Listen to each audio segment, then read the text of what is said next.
What's up guys, ngara to, bibiyahe tayo ng Food Panda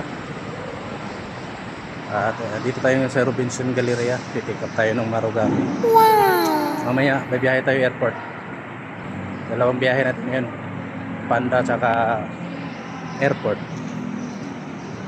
So yun guys, tapos na tayo sa biyahe kay Food Panda. 6 hours tayong nagbiyahe. So ngayon bibiyahe na tayo ng airport. May hatid tayong dalawang Koreano. Mag early check up sila. Ay pupunta pa sila ng duty free. So ngayon dalawang trabaho yung ginagawa natin, Food Panda, saka yung sa dati kong trabaho sa may Sun Valley Fairway Suites. So tara, let's go.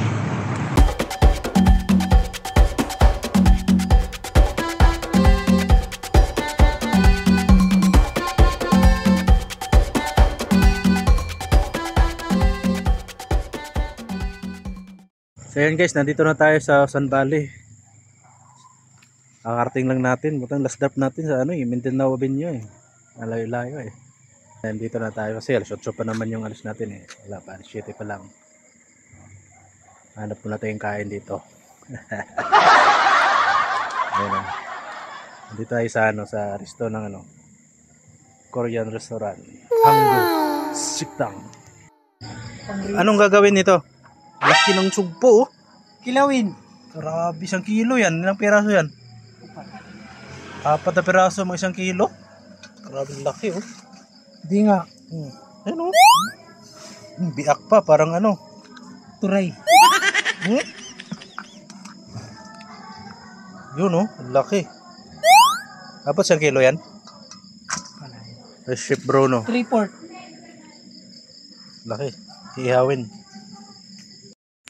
So ayan guys, nandito na tayo sa condo. Bibiyahe tayo ng airport. Ito pala yung dadalhin natin. Fortuner. Si Gardo. Ha? Alam nyo guys, pag wala talagang driver na yung regular driver, yung puro lang, puro extra lang on call, wala, masira ng sasakyan, hindi yan mapansin. Siyempre extra lang hire sila ng isa, kahit isa lang, para malagaan yung sasakyan nila. Masayo. Yan, natin na natin yung guest natin. Ayan, dalawang babae.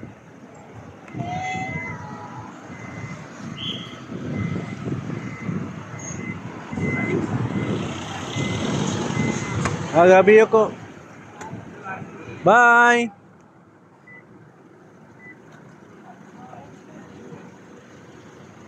Ayun, natin na natin yung guest natin. Paldo boy. 200. Tulo sa akin $3 talaga yun. Yung dalawang palo. Sige.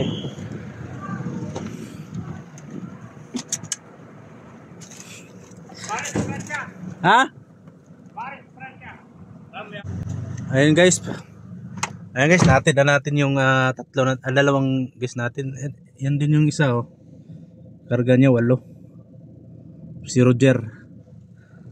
So ayan yun, natapos na ng ating araw. Dalawang trabaho.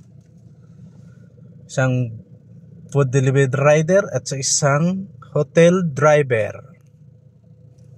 Geng geng.